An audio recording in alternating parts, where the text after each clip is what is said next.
Qu'est-ce que tu regardes, Denis? Avec toute la volatilité qu'on vit en ce moment, j'entends souvent parler des gens qui me disent hey, je vais timer le marché, je vais pogner, moi l'acheter, mais qu'il soit bas, moi le long, qu'il soit haut, puis ainsi de suite.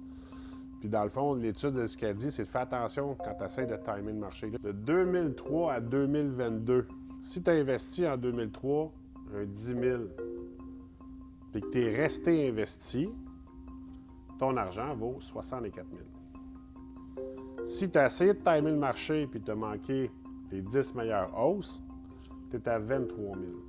C'est 2 fois moins. Ce que ça me dit ici, c'est hey, si tu veux timer le marché, t'es mieux de t'y connaître. Parce que regarde, là, on parle de 10 ans dans le fond. Ça, c'est 20 ans plutôt. On parle de 20 ans. Mais si on se souvient, la semaine du 1er avril, le 2, 3, le 4 ou le 5 avril, il y a eu une montée de la bourse de 10 puis 12 du Nasdaq. Okay? Donc, tu n'étais pas dans le marché parce que tu as eu peur, ben tu as manqué ta remontée de 10. Là. Tu vas tout le temps être en retard. Tu vas toujours être en retard. Puis en gros, ces gars ici, en plus, ils le disent. C'est quand est-ce qu'ils étaient les 10 meilleures journées sur le marché.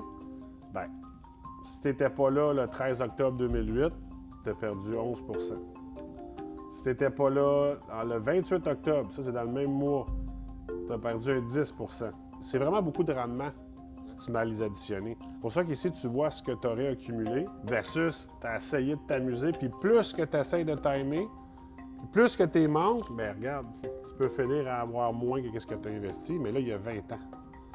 20 ans de rendement manqué, ça fait mal. Il y a des gens qui sont bons. Il y a des professionnels qui font ça, il y a des gens qui font ça à longueur de journée et qui sont bons et compétents là-dedans. Mais même le meilleur des day traders, bien, ils vont le dire, là, ils réussissent à peu près 45 de leur shot. L'investisseur moyen reste investi, parle avec ton conseiller.